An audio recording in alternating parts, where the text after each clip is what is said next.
Friends, మైదానంలో ఆట, గెలుపు, ఓటమి వీటితో పాటు కొన్ని అద్భుతమైన సన్నివేశాలు చోటు చేసుకుంటూ ఉంటాయి.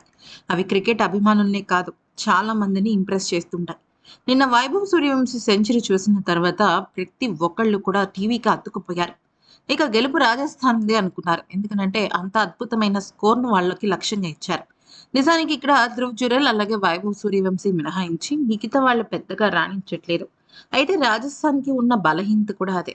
కానీ నిన్న మ్యాచ్ పూర్తయిపోయిన తర్వాత ఇషాన్ కిషన్, కావ్య మారన్‌తో పాటుగా హైదరాబాద్ జట్టుకు సంబంధించిన వాళ్ళందరూ కూడా బుడ్డోడిని దగ్గరికి తీసుకొని వాట్ ఎ గేమ్ అంటూ అప్రిషియేట్ చేశారు. కానీ నిన్న తనకి తొడ కండరాల గాయం కారణంగా తను అర్థాంతరంగా మైదానాన్ని వీడాల్సొచ్చింది.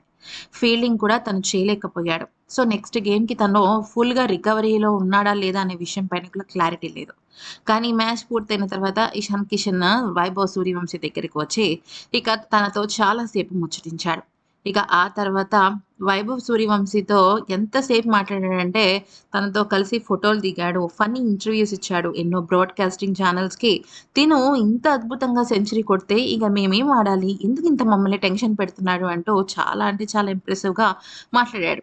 ఆ తర్వాత ఇషాన్ కిషన్‌కి player of the match award అయితే వచ్చింది కదా! అయితే ఆ అవార్డ్‌ని వైభవ్ సూర్యవంశీకి త్యాగం చేశాడనమాట. అయితే ఇక ఈ అవార్డ్ నీకే అంకితం అని చెప్పేసి ఆ అవార్డ్ కాస్త వైభవ్ సూర్యవంశీకిచ్చాడు. కానీ వైభవ్ సూర్యవంశీ దాన్ని తీసుకోకుండా సున్నితంగా తిరస్కరించాడు.